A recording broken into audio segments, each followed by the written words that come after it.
एक सजदा जो जिंदगी बदल देता है।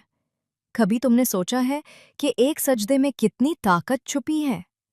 कितनी बार हम नमाज पढ़ते हैं, लेकिन दिल कहीं और होता है।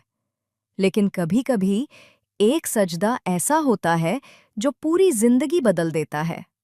वो लम्हा जब दिल टूटा होता है, जब दुनिया पीठ फेर लेती है, जब किसी के पास कोई आसरा नहीं रहता। तब इंसान फर्श पर नहीं गिरता, बल्कि अल्लाह के अर्श के करीब हो जाता है। नबी ने फरमाया, बंदा अपने रब के सबसे ज्यादा करीब उस वक्त होता है जब वो सजदे में होता है।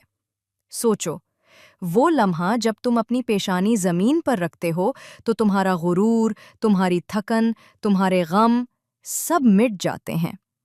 इस एक सजदे में इंसान खुद को नहीं खोता, बल्कि अपने रब को पा लेता है। कुछ सजदे आंखों से आंसू बहा देते हैं और कुछ सजदे दिल के जख्म भर देते हैं। ये वो लम्हा होता है जब तुम कह नहीं पाते, बस रो पड़ते हो और अल्लाह सब समझ लेता है। एक सजदा वो भी होता है जिसके बाद इंसान बदल जाता है। उसका दिल नर्म हो जाता है, रूह हल्की हो जाती है और जिंदगी का मकसद वाज़े हो जाता है। इसलिए अगली बार जब दिल टूटे तो लोगों के आगे नहीं, अल्लाह के आगे झुक जाना। शायद वही एक सजदा तुम्हारी पूरी जिंदगी बदल दे।